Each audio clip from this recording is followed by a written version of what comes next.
この動画は日本語と英語の字幕がついているのだ。ブラウザの人は右下から、VR ゴーグルを持っている人は動画の通り設定してみてね。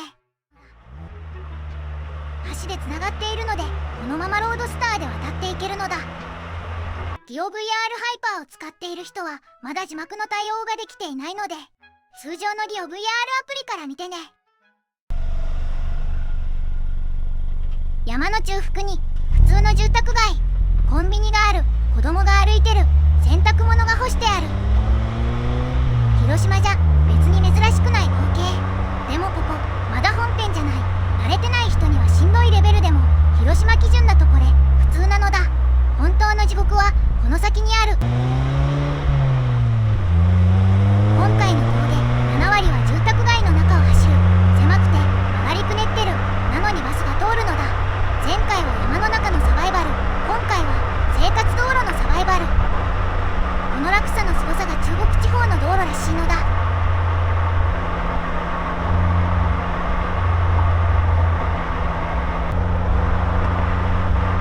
VR なので好きな方向を自由に見ながら走っていってほしいのだ。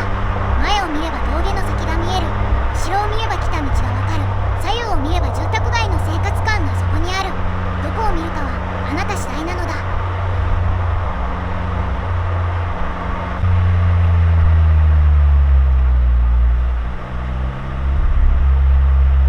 さあ、そろそろ本番。この先を右折するのだ。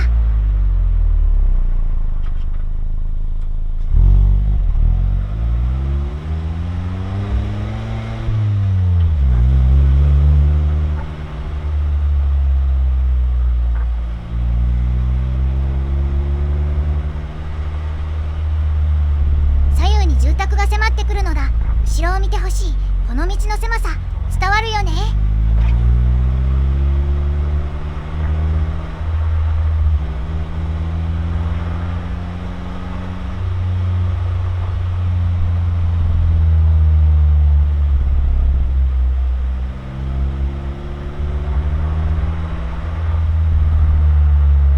全部ブラインドコーナー。コーナーの向こうに何があるかわからないのだ。しかも住宅街だから歩行者がいる。いつでもどこでも。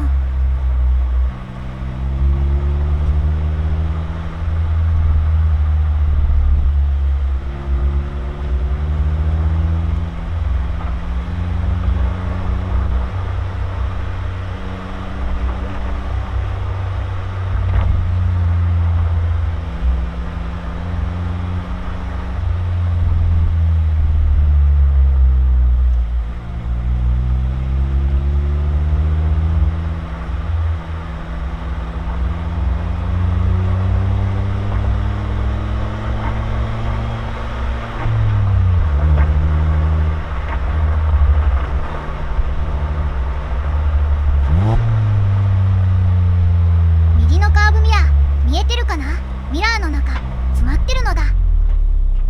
バスに追いついたのだ。この狭さ、この曲がりくねり方でバスの路線なんだよ。ここしばらくバスについていく。